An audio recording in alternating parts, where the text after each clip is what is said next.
Week 7 NFL, the season is starting to get crazy. It's starting to get heated. Things are starting to shape up. Some teams are starting to morph into something that we haven't seen before. So we are here to talk about some of the early lines that we see that really stand out to us. I know Hotep Jesus got the quartering coming up. We're going to try to get this in real quick so y'all can go enjoy that. But here we go. AG's got a nice little slate of a couple of games that we're gonna dig into for the early takes on it before we get into our real takes for later on in the week. AG, hit it, baby. Yeah. Real quick, just to keep a score because we started this early plays thing last week. Chad went 0-2 with what was it? The Cowboys plus 5.5, plus 6.5, and what was the other game? Oh, the Packers. Packers favored by 7 over the Jets. Nobody saw that one coming, so I got to give you some credit there. I mean, at least I didn't. But It's crazy. let's get. I went 1-1. I had the Chargers. Obviously, they did not cover last night. They did win, but on my show yesterday, I did give myself some slack there and say I actually changed my mind anyway. So what should we count that as 1-0-1? Can we do that for me? Because I flipped it. What? This guy. I'm just kidding.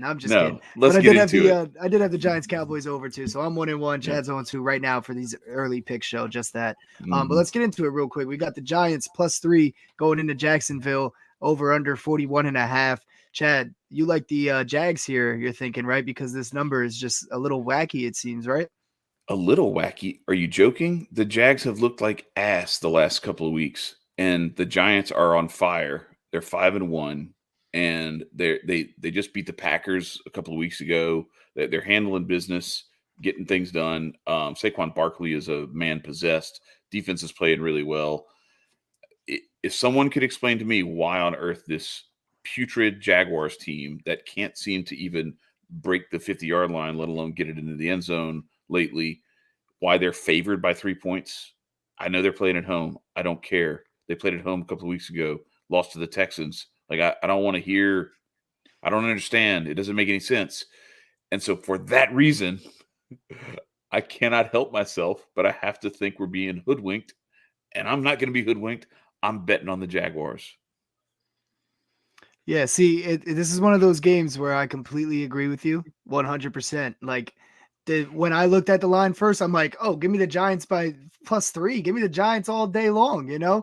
And then as you think about it more, you're like, wait a second. It's a trap, you know. That's right. That's right. Wait. Something's not right here. It's a trap.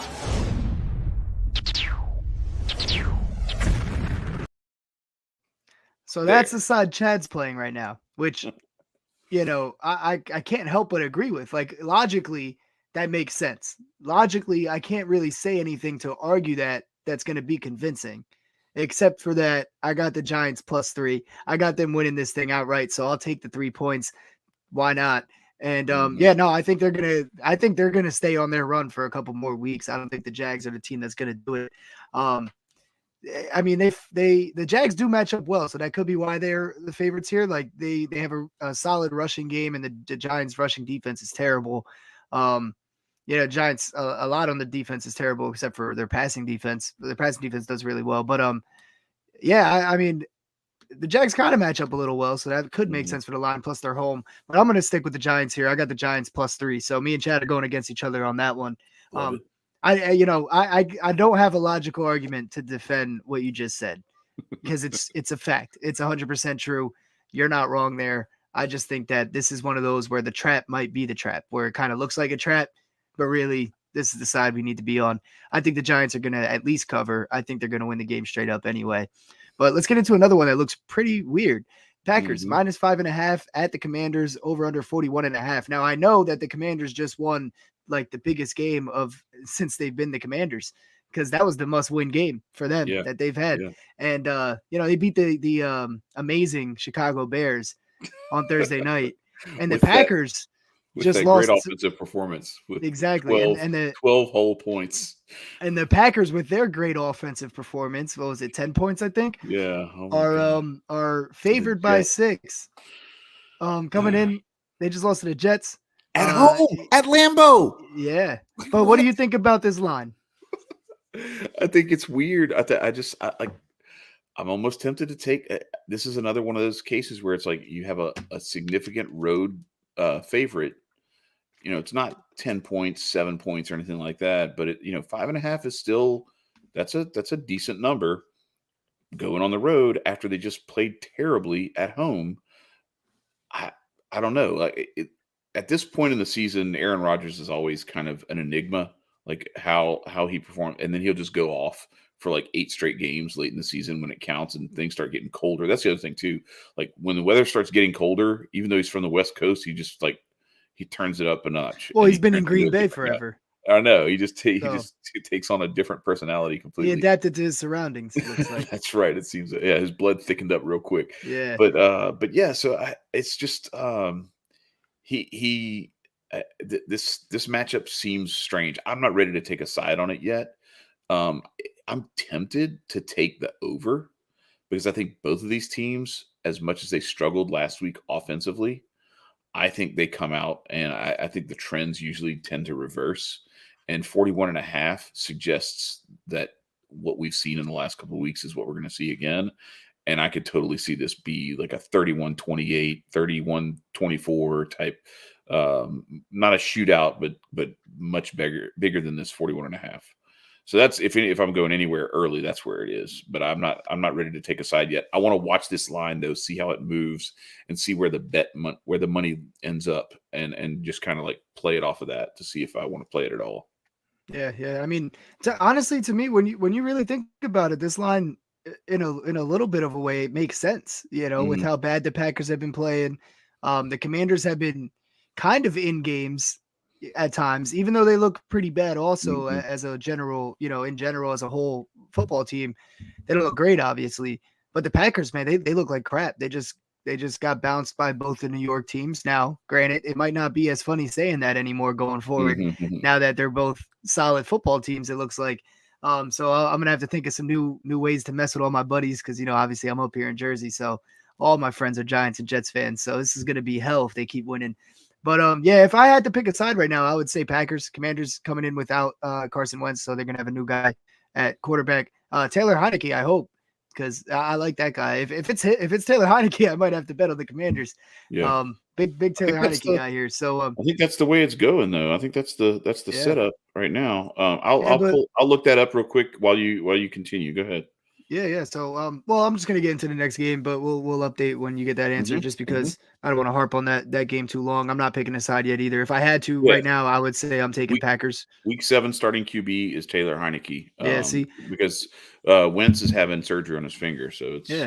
it's I a mean, that done does deal. make it interesting. The fact that they're only 5.5 point favorites with the backup quarterback, but they are going to Washington. And That's why I like the over, and I'm not really picking a side yet. I'm more like let's go over and let's trust that these offenses are going to shoot it out a little bit. are you All right, go making ahead. the over? Are you making the over an official pick there? Sure, let's go ahead and do it. Why not? Okay, Just put our nuts on the table. Let's go. there you go. 41.5. You're locked I'm in, buddy. taking. What are you taking? I'm not taking anything in that game. I Oh, told you listen that to this already. guy. Oh, okay. I All told you right. that All right. already. I You told you I taking? got the Giants. I'm fading you on that. That's all I Hmm. got for that. But it seemed All like right. you like the over, so I figured, why not? I'll give it to you. Go ahead. If it doesn't hit, you'll take it back, I guess. Because I've kind of forced you into that one. But then we got the Bucks coming into Carolina minus 10.5. Carolina's another team with the backup quarterback in right now. The over under 40.5. Chad, your thoughts on this one? It's kind of big spread. It's a big spread. Playing on the road in the division. Carolina, just fired Matt Rule. There's been some upheaval a little bit. Robbie Anderson just got traded today to the Cardinals, or last night, I guess. It's a tough situation to really gauge when something like that's going on. But if I'm trying to gauge it, I'm not taking that 10.5 point subtraction from Tampa Bay and betting on that. If I'm doing anything, I'm going to look at, what? Tampa Bay's been kind of struggling, just coughed one up to the Steelers.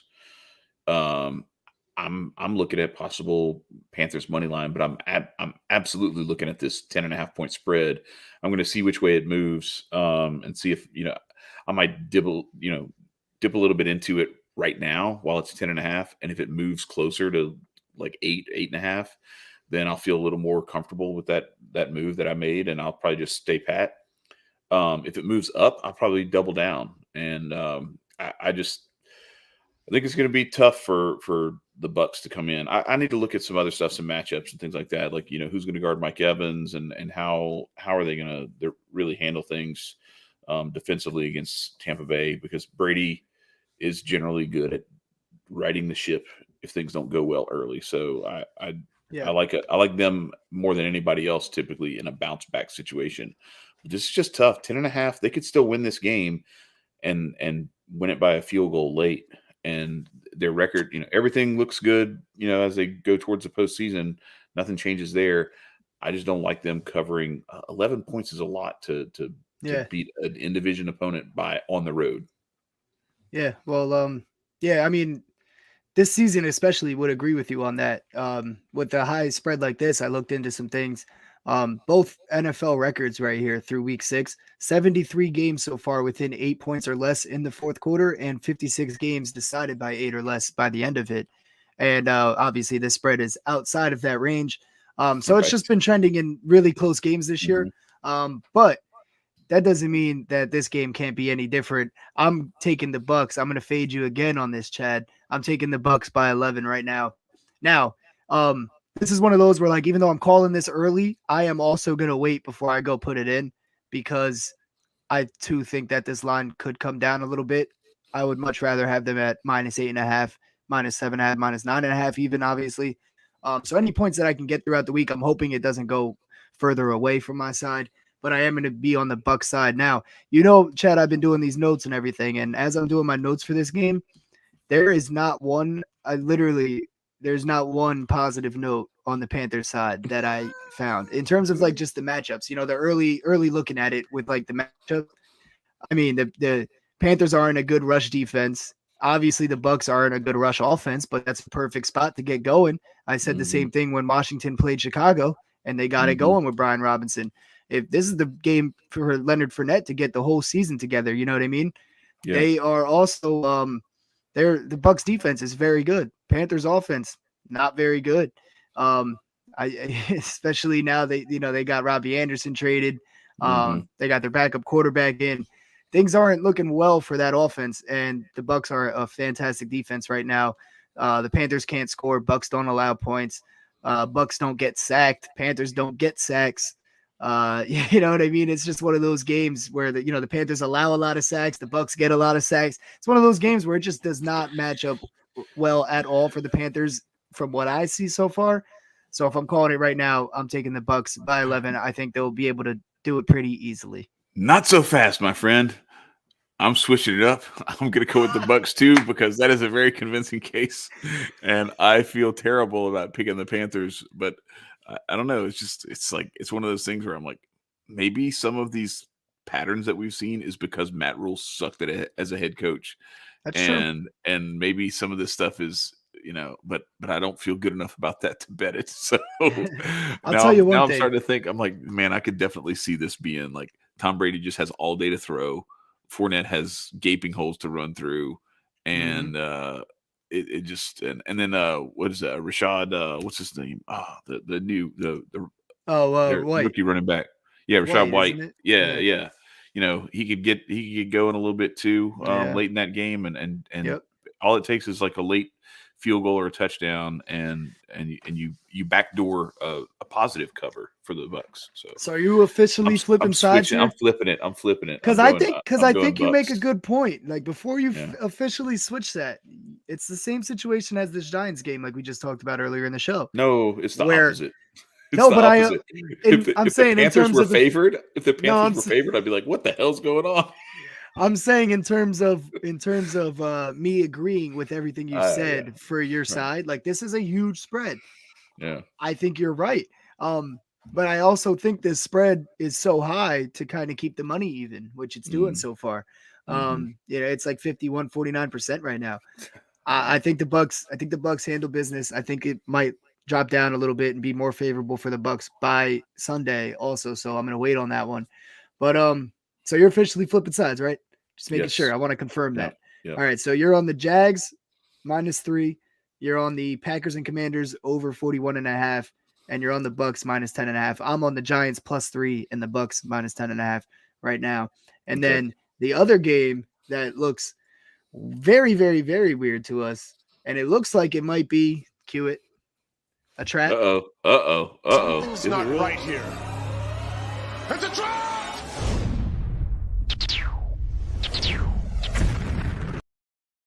So as you saw during the graphic, I put up the Chiefs -3 at San Fran, over under 48.5. Now, why is this line so low? You have the Chiefs, who just lost to the Bills, but it was very, very, very competitive game. Came down to the last possession. You know what I mean? Which those games always do. And then you had the 49ers, who just got their asses kicked by the Panthers by the Falcons last week. Falcons, yeah. And so it just doesn't. It feels like the Chiefs should be a way higher favorite here, but they are going into San Fran, and the 49ers are a different team at home. Yep. And there's that expectation that the Chiefs are going to bounce back after that loss to the Bills, and they're going to get everything right and everything. And anyway, continue the rest of your you had some more things to say about this one. Well, I was just going to say the only thing that's stopping me from picking the 49ers right now as a pick in this show is that we were right when the Colts beat the Chiefs. And it's like, I don't want to be greedy and call another Chiefs setup here and be wrong. So I got to put a little more thought into it. Chad agreed that he was going to put a little more thought into it too. So we're going to do a special. We're gonna have our eyes on this one. We're gonna have our eyes on this one. We need to see what happens with this line, because right now 84% of the tickets are on the Chiefs -3, which is a huge number, but it's very early in the week. That'll even out. That'll change. The number might move. Stop right there. Don't give them any more information. They have to tune in to our special episode where we're going to break this game down. So 100%. we're gonna leave y'all hanging right there. 100%. Wait, on that note, we will see y'all on Thursday. Peace, y'all.